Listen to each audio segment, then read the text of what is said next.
Assalamualaikum warahmatullahi wabarakatuh. Alhamdulillahi rabbil alamin. Allahumma sholli wa sallim barik ala sayyidina Muhammad wa ala alihi washabihi ajma'in. Alhamdulillah memasuki bulan Juni, pekan kedua.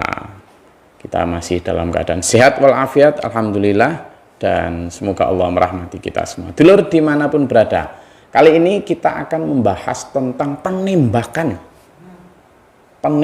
massal. Ya, jadi tapi tidak itu hanya ekses yang saya ingin angkat sebagai background dari apa yang akan kita bahas kali ini.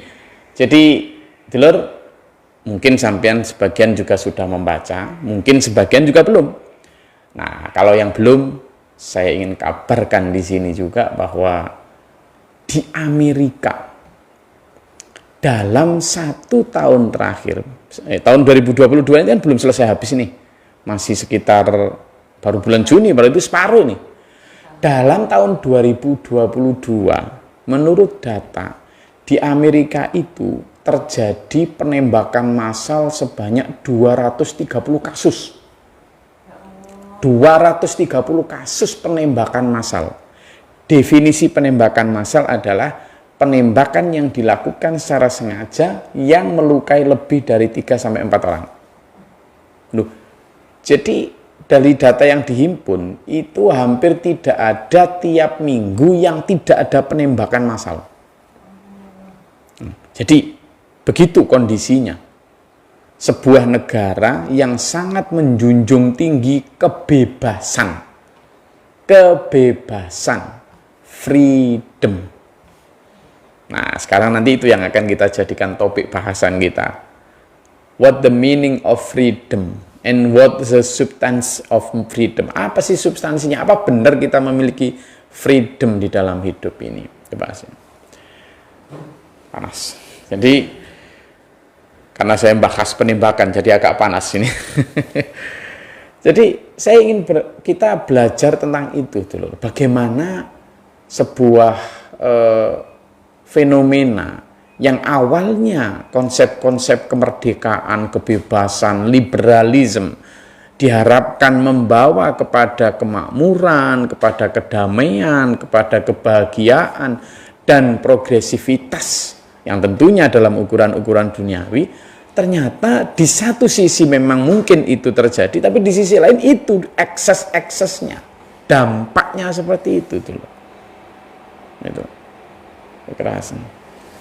Jadi kita akhirnya berpikir tentang bagaimana mendidik diri kita untuk benar-benar apa sih sebenarnya kebebasan itu. Dulu kalau kita lihat penembakan itu dilakukan oleh tidak saja orang-orang terlatih, tapi anak-anak muda, bahkan anak-anak SMA yang kemudian karena kebebasan untuk memiliki senjata, lalu beli ke toko senjata, di mana memang pembelian jual beli senjata di sana kan legal ya dan mudah. Cukup dengan menunjukkan KTP, lalu ada beberapa syarat psikologis yang itu mudah lah, sangat mudah. Orang kemudian membawa senapan otomatis, lalu bahkan dengan sengaja melakukan kayak misalnya yang terakhir yang terjadi di Buffalo, Amerika juga, lalu di Iowa, kemudian di Wisconsin. Dalam pekan-pekan terakhir terjadi penembakan lagi. Sampai kemarin terjadi sampai 12-20 meninggal. Dan yang disasar mana? Kebanyakan adalah sekolah-sekolah. Dan yang disasar lagi kebanyakan selain sekolah-sekolah, ada sekolah-sekolah dari kulit berwarna. Entah itu dari keturunan Afrika, dari keturunan Asia, atau dari keturunan Hispanik, dari misalnya Meksiko, dan sebagainya. Dan pelakunya, maaf kata, kebanyakan adalah white people. Kita tidak sedang menyorot white people-nya, tetapi ada nuansa rasisme, ada nuansa kebencian rasial di negara yang konon sangat menjunjung tinggi nilai-nilai toleransi, nilai-nilai kebebasan. Kita tentu tidak mengkritik Amerikanya sebagai sebuah sistem pemerintahan, tetapi yang kita bahas adalah tentang makna kebebasan yang sering diinginkan manusia, tetapi justru sering memberikan dampak sebaliknya. Dulur, sampai karena dampak dari penembakan yang berulang kali terjadi seperti itu, akhirnya orang tua di Amerika sana kemudian banyak yang berjaga-jaga sering di sekolah-sekolah. Padahal sekolah harusnya kemudian child friendly, safety, aman, tetapi kemudian berbalik. Nah ini dulur, coba kita bahas. Benarkah sebenarnya manusia itu punya kebebasan? Jawabannya tentu benar. Karena Allah jelas memberikan kita kebebasan tuh. Wahdainahun najdain. Kata Allah dalam salah satu firman-Nya di Al-Quran, aku berikan kamu dua jalan. Oh, demokratis Allah. Aku berikan kamu dua jalan. Jalan yang pertama adalah jalan-jalan orang-orang yang taat kepada Allah. Dan kebanyakan jalan ini memang berat, sulit, tidak enak karena penuh ujian. Jalan yang kedua adalah jalan yang tidak taat kepada Allah. Jalan yang sesuai dengan nafsu, yang notabene adalah jalan yang mudah, nyaman, enak, dan sesuai dengan kehendak manusia. Nah, dua jalan ini, yang satu menuju immasyakura, menuju orang pribadi-pribadi yang bersyukur, yang satu imma kafura, menjadi pribadi-pribadi yang ingkar terhadap nikmat Allah, ingkar terhadap batasan Allah. Tapi Allah sudah memberikan clue. Apa clue-nya? Atau petunjuknya, falaqtahamal aqobah. Tapi kenapa manusia tidak memilih jalan yang berat dan mendaki? Itu sebenarnya kode dari Allah agar kita itu meskipun diberikan kebebasan oleh Allah, freedom to choose, kemerdekaan atau kebebasan untuk memilih, tetapi kita juga diberikan Allah kode, baiknya kamu memilih yang immasyakur. Memilih jalan yang apa? Yang tadi menjadi ahli bersyukur. Memang berat, memang tidak cocok dengan nafsu, memang ada batasan-batasan. Justru disitulah letak fungsi agama. Agama itu kan dari bahasa Sanskerta. Artinya a tidak gama kocar kacir, a tidak gama korat karit. Berarti agama tidak korat karit, tidak kocar kacir, teratur. Loh, kehidupan yang teratur. Ekses itu hanya penembakan massal, mass shooting, itu hanya ekses dari apa? Orang salah menerjemahkan kebebasan tadi. Seolah kebebasan itu adalah sesuatu yang tanpa kendali. Makanya Undang-Undang Dasar kita 45 itu ada kalimat tidak tak terbatas gitu. Kalimat itu saya masih ingat waktu SD itu. Kita sekarang mengenal human right atau hak asasi manusia. Hak yang memang sudah melekat di dalam diri manusia. Hak hidup, hak bicara, hak segala macam itu. Itu hak yang tidak bisa dipenuhi manusia, itu hanya hak untuk dilindungi. Tetapi toh meskipun kita berwajib untuk melindungi human right, kebebasan manusia untuk memenuhi hak-haknya, tetapi ingat, karena kita bukan makhluk individualis, kita ada makhluk sosial, maka hak-hak individu ini akan selalu bersentuhan dengan hak-hak orang lain. Di sini kalau kemudian masing-masing individu ini ingin melepaskan bebas haknya, maka akan terjadi benturan.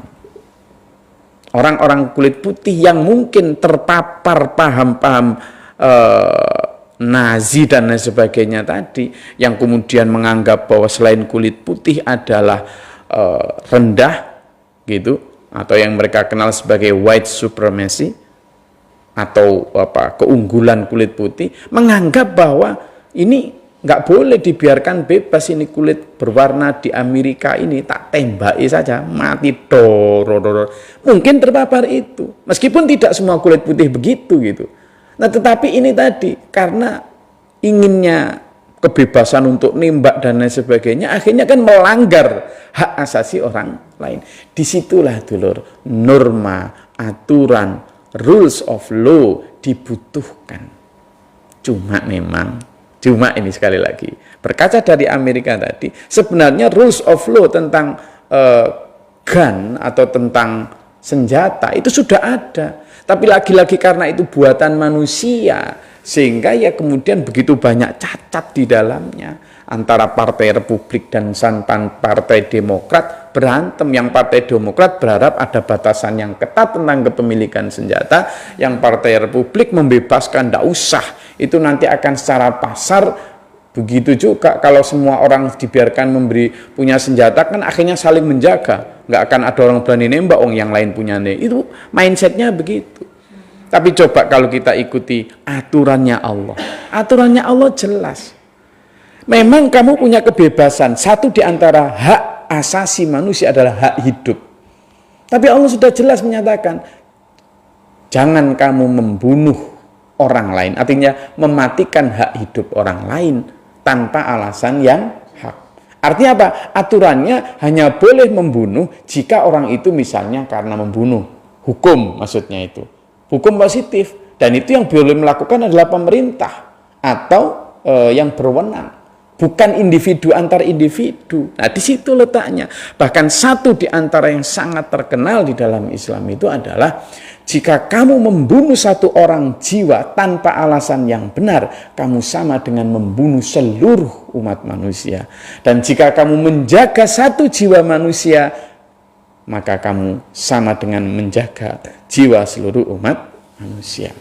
Kembali kepada bahasan agama, dulur. Selama ini mungkin orang menganggap bahwa wah, agama itu candu, agama itu enggak penting, jangan bawa-bawa agama. Ini nih bibit-bibit awal kehancuran umat manusia. Bukan agamanya yang salah jika kemudian sekarang ada orang beragama tapi perilakunya jelek. Bukan agamanya, tetapi individu tersebut yang belum melaksanakan agama sesuai dengan aturannya, sesuai dengan apa yang diajarkan Tuhan. Agama apapun di Indonesia, di negara kita ini, ada agama Islam, Kristen, Katolik, Hindu, Buddha, Konghucu, semuanya pasti mengajarkan jangan membunuh, misalnya gitu. Semuanya pasti mengajarkan cinta kasih. Di dalam agama kami, agama Islam juga begitu, udah jelas. Jadi kalau ada kemudian misalnya orang yang masih membenci, menghina, mencaci, ya karena bukan agamanya yang gagal memberikan norma dan mempengaruhi, tapi orangnya yang tidak melakukan internalisasi agama secara baik ke dalam dirinya dan tidak mampu melakukan eksternalisasi dalam bentuk perilaku yang baik. Islam tetap buat saya anggap sebagai satu aturan yang original dari Allah yang kalau kita amalkan, insya Allah damai. Tetapi syaratnya itu tadi, kata Tuhan, kamu dalam hal Islam begini, kamu dalam Islam bukan begitu. Makanya la ikraha fiddin, tidak ada paksaan di dalam agama. Allah sangat demokratis. Allah sangat memberikan kebebasan kepada manusia. Memang ini aturan untuk kamu hidup agar kamu bisa melakukan kehidupan sosial ini dengan baik. Karena aku penciptamu, kata Allah gitulah. Aku ini penciptamu, maka aku tahu yang terbaik untukmu. Ini loh aturan yang pas. Tapi kita dulur seringkali kemudian, makanya dalam surat Al-Jasiyah, dalam surat Al-Furqan disebutkan, a'udzubillahi minasyaitonirrajim, ara'aita man ittakhadha ilahahu hawahu. Tahukah kamu orang-orang yang man ittakhadha ilahun hawahu? Apa? Orang yang menjadikan hawa nafsunya sebagai Tuhannya. Artinya apa tadi? Itu mengambil kebebasan tanpa batas. Seolah-olah hak asasinya lah yang paling wajib dipenuhi, sementara hak asasi orang lain tidak. Nah, untuk membatasi, untuk mengatur agar tidak terjadi clash antar hak asasi tadi, maka aturan Allah dibuat. Sehingga apa dulu? Seberat apapun aturan Allah, harusnya kita ya sami'na wa ata'na. Ya Allah, kami dengar dan kami taat. Gitu. Makanya tadi ketika Allah memberikan dua pilihan, wahadainahun najdain, aku berikan kau dua pilihan jalan. Jalan yang ibaratnya ini, jalan yang gampang sesuai dengan nafsu, ini memang ada, tapi ini menuju murkaku, menuju kehancuran. Sesuai nafsu, gampang enak. Tapi ada juga jalan yang berat, menahan nafsu, wanahan nafsa anil hawa, tetapi ini nanti menuju kebayaan, menuju ridhoku, menuju surgaku. Loh. Sehingga dulur, tidak ada kebebasan abadi, kebebasan mutlak, kebebasan yang benar-benar bebas, tidak ada. Lalu bagaimana Gus? Kalau sampean ingin kebebasan yang benar-benar bebas, the ultimate freedom di akhirat. Wis. Dulu lah iya ta, di akhir tidak ada di sini dulu, tidak ada. Makanya sampean dan saya di sini itu ayo membiasakan diri untuk memenjarakan nafsu. Makanya dalam konsep Islam ada ad-dunya sijnul mu'minin wa jannatul kafirin. Dunia itu penjara untuk orang-orang beriman dan surga untuk orang-orang yang ingkar. Surga artinya apa? Kebebasan. Kita ini sebenarnya memenjarakan diri kita sendiri ya dengan aturan-aturan Tuhan. Maka ada kalimat afdhalu a'mal ahmazuha. Amal yang paling baik, paling afdol itu adalah yang paling berat. Karena itu jika kita mau dan bismillah la haula wala quwata illa billah mampu untuk mengikuti aturan Tuhan tadi, berarti kita sudah bisa menangkap kode-kode Tuhan. Falak tahamal lobah. Tadi ya, falak tahamal lobah. Jadi itu dulur kajian kita pada malam hari ini, bahwa kebebasan itu tidak tak terbatas. Kebebasan hanya bisa terjadi nanti di akhirat. Karena apa? Di dunia ini kita tidak akan pernah bisa sebebas-bebasnya. Kita punya motor, itu hak kita, milik kita. Tetapi begitu ada di jalan, sampean akan kena peraturan lalu lintas. Sampean begitu itu memang hak milik sampean, tapi kalau sampean nggak punya BPKB, maka sampean nggak bisa. Ini milik saya sendiri. Oh iya, tapi harus ada surat. Kena aturan lagi tuh. Tidak ada bebas benar bebas tuh. Tidak ada. Maka orang-orang yang ingin, this is my body, ini adalah tubuhku. Kenapa negara mengatur aku? Kenapa agama mengatur aku? Ini biarkan aku tak atur sendiri. Mau telanjang bulat di jalan, aku mau pakai, terserah urusanku. Ini tubuhku.